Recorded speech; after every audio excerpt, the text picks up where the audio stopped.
നബി സല്ലല്ലാഹു അലൈഹി വസല്ലമ തങ്ങൾ പറഞ്ഞില്ലേ, മൻ കാന യുഅ്മിനു ബില്ലാഹി വൽ യൗമിൽ ആഖിർ, ആരെങ്കിലും അന്ത്യനാളിലോ പടച്ചുറപ്പിലോ വിശ്വസിക്കുന്നവരാണെങ്കിൽ ഫൽയുക്രിം ജാറാ, അയൽവാസിയെ ആദരിക്കണം, അയൽവാസിയെ ബഹുമാനിക്കണം, അയൽവാസിയുടെ വേദനകൾ കണ്ടറിയണം. തന്റെ അയൽവക്കത്തുള്ളവരാരാണെന്ന് നോക്കേണ്ടതില്ല. അത് ഹൈന്ദവരാവാം, ക്രൈസ്തവരാവാം, പല തലങ്ങളിലുള്ളവരാവാം. ഏതു തലങ്ങളിലുള്ളവരാണെങ്കിലും നിന്റെ ഒരു പ്രവർത്തനം കൊണ്ട് അവർക്കൊരു ചെറിയ പ്രയാസം പോലും അനുഭവപ്പെടാത്ത ക്രമീകരണം ജീവിതത്തിൽ ഉണ്ടാകാത്ത കാലത്തോളം നിന്റെ മാന്യതയല്ല. അതാണ് മറ്റൊരു ഹദീസിലുള്ളത്, അൽ മുസ്ലിമു മൻ സലിമൻ നാസു മിൻ ലിസാനി വയദി.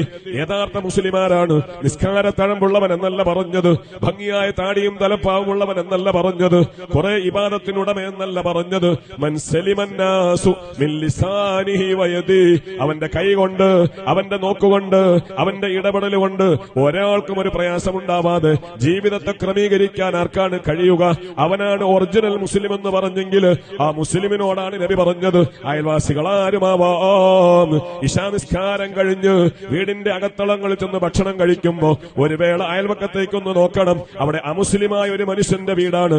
ആഹാരമില്ലാതെ പ്രയാസപ്പെടുന്ന കാഴ്ച കണ്ടാൽ സുഭിക്ഷമായി നീ ആഹരിച്ചുറങ്ങിയാൽ ഒരിക്കലും നീ എന്റെ ചര്യ പിന്തുടരുന്നവനല്ല. പഠിപ്പിച്ചത് മുഹമ്മദുർ റസൂലുള്ളാഹി സ്വല്ലല്ലാഹു